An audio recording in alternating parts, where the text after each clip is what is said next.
తాకట్టులో ఉన్న బంగారాన్ని విడిపించి ఆ రోజు ఆన్లైన్ ధరకే కొంటుంది కొమ్మూరి గోల్డ్.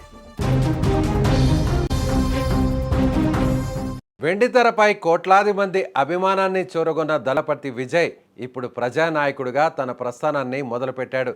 అది కూడా ఒక ప్రత్యేకమైన రోజున, మదర్స్ డే రోజున ఆయన ముఖ్యమంత్రిగా బాధ్యతలు చేపట్టడం ఇప్పుడు రాష్ట్ర వ్యాప్తంగా చర్చనీయాంశంగా మారింది.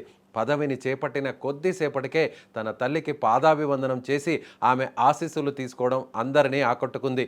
తాను ఈ స్థాయికి చేరుకోవడానికి కారణం తన తల్లి అని చెబుతూ మాతృమూర్తులందరికీ గౌరవప్రదంగా కొన్ని కీలక నిర్ణయాలు తీసుకున్నాడు. సామాన్య మహిళలకు భరోసా కల్పించడమే లక్ష్యంగా ఆయన అడుగులు వేయడం ఇప్పుడు హాట్ టాపిక్గా మారింది. ముఖ్యమంత్రిగా ప్రమాణ స్వీకారం చేసిన వెంటనే విజయ్ మహిళా శక్తి కోసం సంతకం చేశాడు. మదర్స్ డే కానుగ్గా రాష్ట్రంలోని ప్రతి మహిళకు భద్రత కల్పించేందుకు షీ టీమ్స్ తరహాలో ఒక పటిష్టమైన వ్యవస్థను ఏర్పాటు చేస్తున్నట్లు ప్రకటించాడు.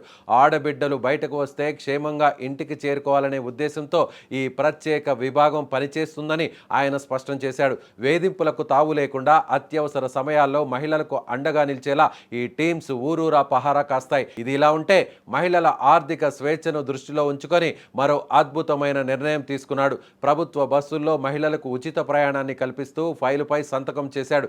ఈ నిర్ణయం వల్ల ఉద్యోగాలకు వెళ్లే మహిళలు, కూలీ పనులకు వెళ్లే తల్లులకు ప్రయాణ భారం తగ్గుతుందని ఆయన ఆకాంక్షిస్తున్నాడు. తన తల్లికి ఇచ్చే గౌరవం లాగే రాష్ట్రంలోని ప్రతి తల్లికి ఈ పథకాలు అంకితం చేస్తున్నట్లు విజయ్ ప్రకటించడం గమనార్హం.